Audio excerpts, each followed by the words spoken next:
রাসূলুল্লাহ সাল্লাল্লাহু আলাইহি ওয়াসাল্লামকে জিজ্ঞেস করা হলো, আইয়ুন নিসাই খায়র, সর্বোত্তম নারী কে?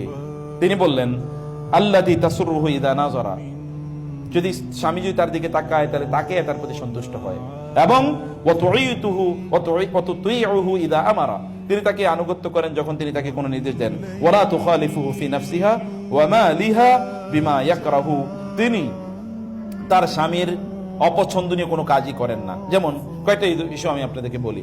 যেমন আপনাদের স্বামীদের ব্যাপারে আপনার সুন্দর জামা কাপড় পরে থাকবেন, সব সুন্দর জামা কাপড় এখন বান্ধবীর বাড়িতে যাওয়ার জন্য, অথবা বোনের বাড়িতে যাওয়ার জন্য, অথবা বিবাহর আসরে যাওয়ার জন্য সব জমা করে রাখবেন না।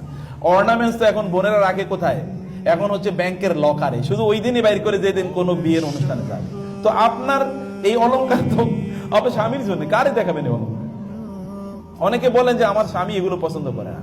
তা ঠিক আছে, কিছু কিছু পুরুষের তো রুচি ওই লেভেলের নাই, তাও ঠিক আছে। তারপরেও আপনার নিজকে আপনি ইয়ে করুন, আপনি পারফিউম ব্যবহার করুন, বেশি বেশি আতর ব্যবহার করুন, ঘরটাকে আতরময় সুগন্ধিময় করে রাখুন, সুন্দর সুন্দর জামা কাপড় পরে বাসায় থাকুন। এটা করে দরকার, কারণ এটা আপনার জন্য কি সওয়াবের কাজ, আর ওটা হলো হারাম। আরেকজনকে আপনার সৌন্দর্য প্রদর্শন করা হলো হারাম। ওয়ালা ইউবদিনা যিনাতাহুন্না ইল্লা লিবুউলাতিহিন্না, তারা তাদের সৌন্দর্য কেবল স্বামীর জন্য প্রকাশ করবে।